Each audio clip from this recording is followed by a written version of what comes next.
People look at me like I'm nuts. Why would a college kid with a 4 GPA, a scholarship, and a bright future be working the fryer at McDonald's?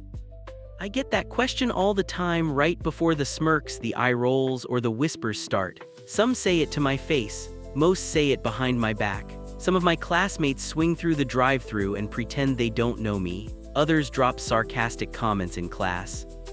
Don't you have fries to flip, McDude?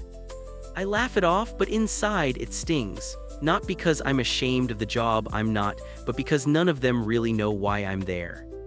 Because what they don't know is, I'm a millionaire. When I was 15, my dad passed away suddenly. He was a quiet, quirky computer guy, smart in that way where he always seemed 5 steps ahead.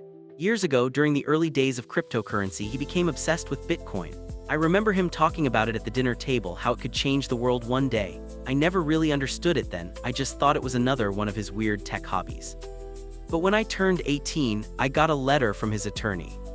Inside was a USB drive and a piece of paper with a string of numbers and letters, access to a cold storage Bitcoin wallet. 5,000 Bitcoin, untouched.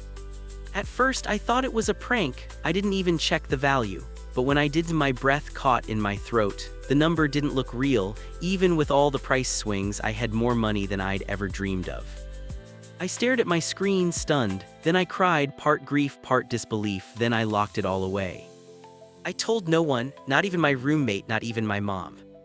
Because suddenly my world was split in two, the person everyone saw and the person no one could know. I still went to school, I still lived in student housing. I used scholarships and took up a part-time job at McDonald's. Not because I needed the money. Because I wanted something real. I didn't want to meet people who liked me because of what I could buy. I wanted someone who liked the guy wiping down trays and sweating through the lunch rush. Someone who could fall in love with me, not my bank account. It was lonelier than I expected. Dating was rough. I'd meet someone on campus or through an app. It would go great until they found out I worked the grill. That's temporary, right? You're still figuring things out. This isn't like your goal, is it? 5 different women, all gone before dessert. One pretended she forgot an exam, another never came back from the bathroom. Each one made me feel smaller, like maybe I was crazy for trying to find something pure in a world obsessed with status. And then came Rachel. I first saw her on a rainy Thursday night. She looked half-drenched and totally unbothered, ordering a vanilla milkshake and large fries like it was a ritual. Her hair clung to her hoodie and her cheeks were pink from the cold. When I handed her the tray, she gave me this smile. Like I mattered. She started coming in a few times a week, always fries and a shake, always a book in her bag. One night during my break, I wiped my hands on my apron and walked up to her. You know there are other restaurants in town, right? She grinned, yeah, but none with fries this good or music this bad. We laughed and just like that I was hooked. She told me she was majoring in photography and worked part-time at a dog grooming place. She loved indie films and took photos of rusted-out cars because they still have character. I told her I was majoring in business and made the best soft-serve cones in the county when the machine works. She asked about my job, not in a judgy way, just curious. Okay, be honest, she said one night over coffee. Why McDonald? You're clearly not just paying for books. I hesitated, then told her the truth. Well, part of it. I wanted to find people who don't care about what someone does, just who they are. She smiled. Well, I like you for your fries and your face, not your paycheck. And that was the beginning. We dated for 2 years. We went on late-night walks, cheap taco runs, free museum days. We shared headphones on the bus and had movie nights with ramen and popcorn. She never once made me feel less for working where I did. She made me feel more. We graduated together. She wore a sunflower tucked in her hair.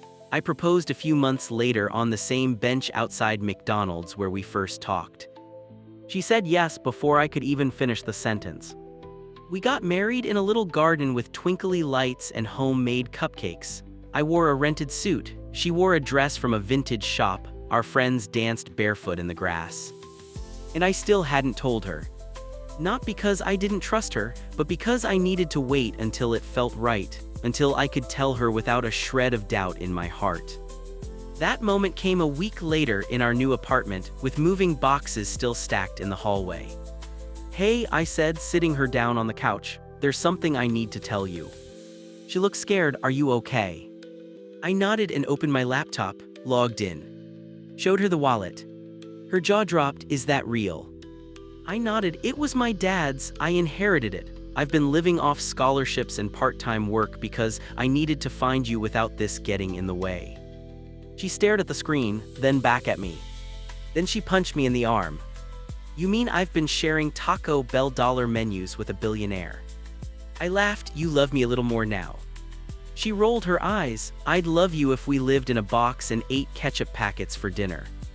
I married the right person. From that day on, everything changed, but also nothing did. We traveled the world: Iceland, Japan, Santorini. She took photos of street markets, strangers, mountaintops. I started investing in ethical tech startups and building a foundation in my dad's name. We donated anonymously, built a home in the mountains with big windows and an outdoor fire pit. We had nights where we stayed up stargazing and mornings where we slept in past breakfast. But every now and then, we'd drive past a McDonald's and she'd squeeze my hand. "Best fries I ever had," she'd whisper. And I'd smile.